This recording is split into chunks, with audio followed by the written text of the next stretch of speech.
आओ बच्चों, अपने नेक्स्ट टॉपिक या पौराणिक कथा में सुनेंगे यमुना के पार गोकुल। जब कृष्ण का जन्म हुआ तो जेल के सभी संतरी माया द्वारा गहरी नींद में सो गए। जेल के दरवाजे स्वतः ही खुल गए। उस वक्त भारी बारिश हो रही थी। यमुना उफान था। उस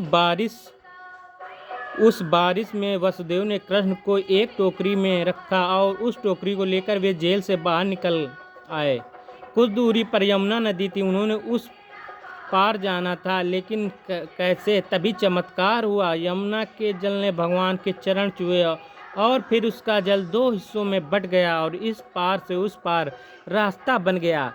कहते हैं कि वसुदेव कृष्ण ने यमुना के उस पार गोकुल में अपने मित्र नंद गोप के यहाँ ले गए। वहाँ पर नंद की पत्नी यशोदा को भी एक कन्या उत्पन्न हुई थी।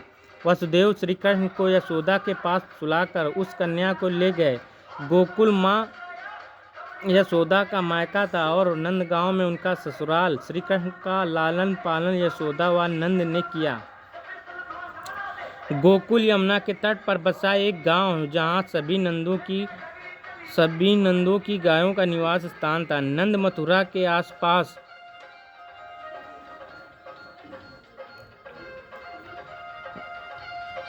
गोकुल और नंदगांव में रहने वाले आभीर गोपों के मुखिया थे। यहीं पर वसुदेव की दूसरी पत्नी रोहिणी ने बलराम को जन्म दिया था।